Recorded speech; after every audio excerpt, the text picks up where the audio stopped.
예, 예, 스모킹건이라고 할 수 있는 결정적인 거를 좀 폭로를 하셨는데 예. 예.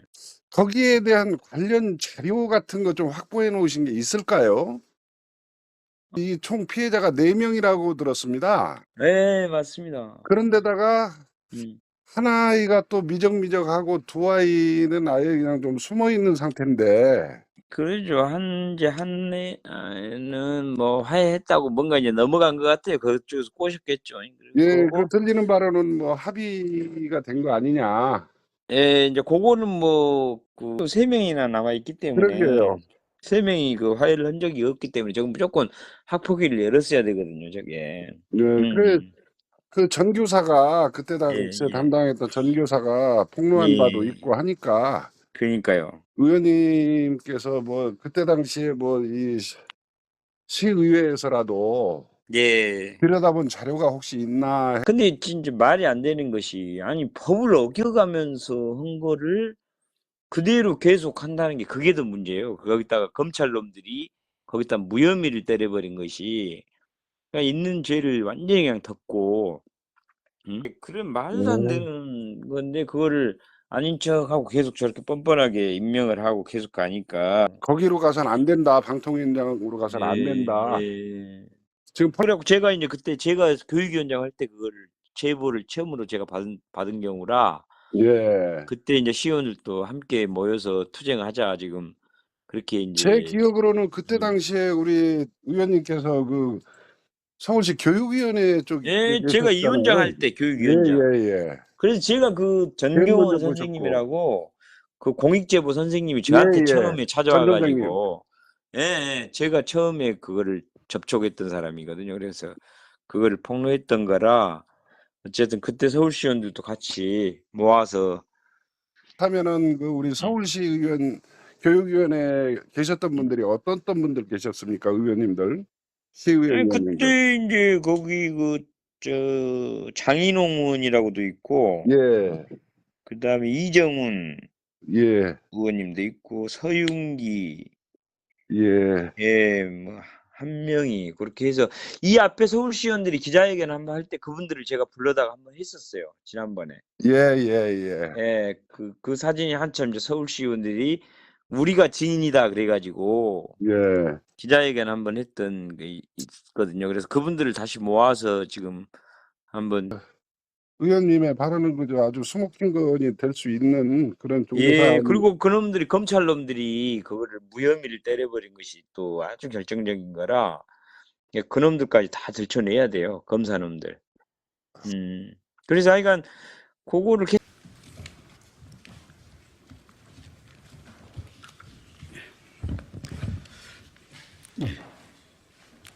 인사드리겠습니다. 저는 국회 교육위 소속 더불어민주당 안양 마산 출신 강득구 의원입니다. 저는 지난 28일 방송통신위원장으로 지명된 이동관 대통령실 특보의 지명 철회를 촉구하고자 이 자리에 섰습니다. 먼저 당시 서울시의 교육위원장으로서 이 사안을 정확하게 알고 있는 김문수 전 서울시의원님의 모두 발언을 듣도록 하겠습니다. 예, 안녕하십니까. 저는 김문수 전 서울시의회 교육위원장입니다. 공직자가 되어서는 절대 안 될 이동관 방통위원장 임명을 반대합니다. 그 이유는 이동관 부부는 심각한 교권 침해를 저질렀습니다. 수사를 받아야 합니다. 이동관은 하나고 이사장에게 전화를 걸어 처벌이 능사냐고 했고, 또 이사장이 교장에게도 전달했다라고 했습니다. 이동관 배우자는 학교에 찾아가 학폭위 개최를 주장한 교사가 누구냐 이름을 적어달라고 했습니다. 그리고 학폭위는 개최되지 않았습니다. 공익제보한 전경원 교사는 해임되었습니다. 이보다 더 큰 교권 침해가 어디 있겠습니까? 심각한 교권 침해자인 이동관 방통위원장 임명을 절대 반대합니다. 이동관 아들 학폭 사건의 결정적 은폐자는 검사들입니다. 학폭법 제13조에 학폭은 신고받거나 보고받으면 반드시 학폭위를 개최하도록 되어 있는데 검사들은 이 법을 적용하지 않고 하위 규정인 교육부 가이드북과 하나고 학폭 규정의 일부 예외 규정만을 적용하여 죄를 덮어버렸습니다. 당시 사건 배당받은 손준성 검사, 무혐의 불구속 처분을 한 김도균 검사와 하나고 이사장으로 취임한 김가경 전 검찰총장의 부정청탁 의혹 또 법 왜곡에 대해서 철저하게 다시 조사를 해야 한다고 생각합니다. 이상입니다.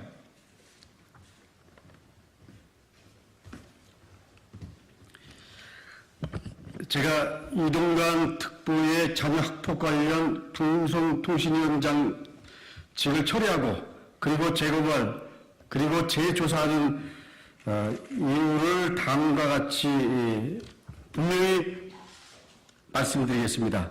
첫 번째는 이동관 특보는 학폭위를 열지 않아도 된다고 했지만 이건 명백한 거짓말입니다. 대한민국에서 법위에 군림할 수 있는 사람은 아무도 없습니다. 이동관 특보 아들 학폭은 학폭위를 열지 않아도 되는 사유가 전혀 없습니다. 2012년 1월 시행된 학교폭력 예방법 13조 2항에 따르면 학교폭력이 발생한 사실을 신고받거나 보고받은 경우 학폭위를 반드시 개최하도록 규정하고 있습니다. 이동관 특보는 반드시 학폭위를 열었어야 했습니다. 이동관 특보는 이 논리를 벗어나기 위해서 자녀와 피해 학생이 2011년 1학기에 이미 화해하고 합의를 봤다고 주장하고 있습니다. 하지만 2학기 때도 학폭이 계속 지속해서 진행되고 있었고 그 후 2012년이 되어서야 피해 학생들이 진술서를 쓰고 그 진술서가 나왔습니다. 상식적으로 말입니다. 화해하고 합의했다는 학생들이 1년 뒤에 학폭 피해 진술서를 썼다는 것은 누가 봐도 납득이 되지 않습니다. 또한 진술서에 따르면 피해 학생 한 명이 아니고 4명 이상으로 추정됩니다. 합의를 봤다고 말하는 예군 1명을 제하고는 아직까지도 침묵하고 있는 피해 학생 3명에 대한 합의는 전혀 이루어지지 않고 있음을 분명히 말씀드립니다.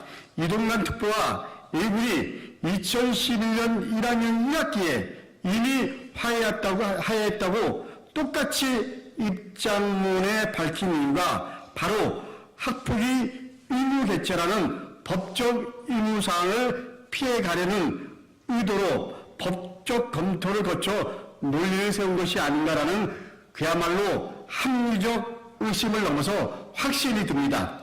이동관 특보는 이 부분에 대해서 명확하게 밝혀야 합니다.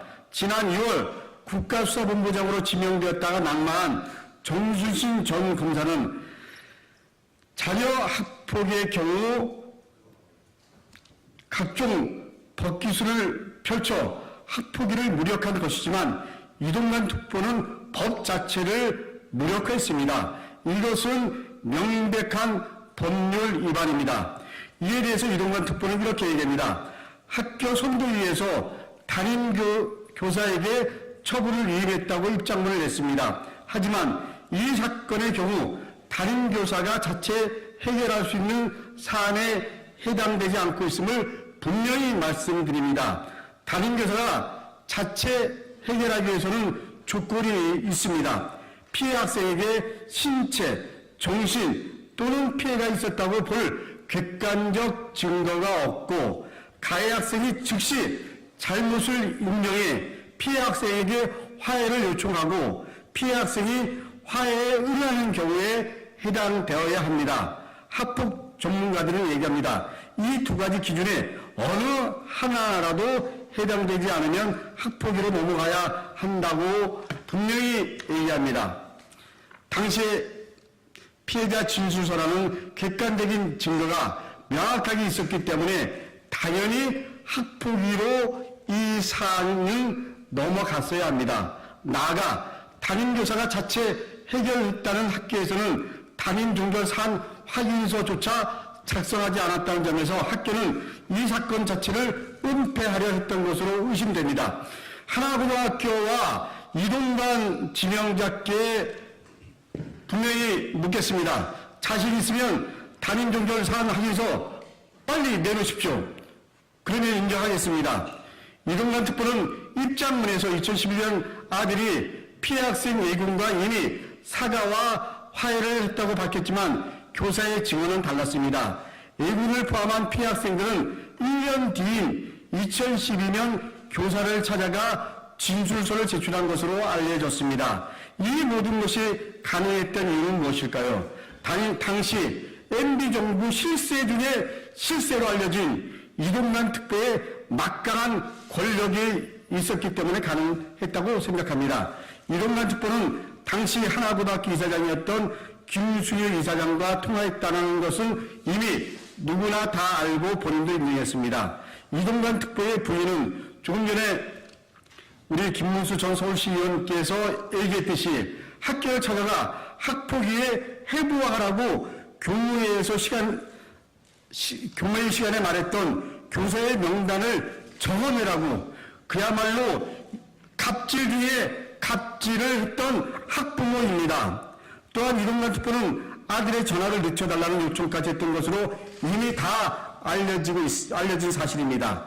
자녀의 학교 폭력에 대해 부모로서 반성하기는커녕 권력을 이용해 피해 학생들에게 2차 가해를 가하는 뻔뻔한 모습입니다.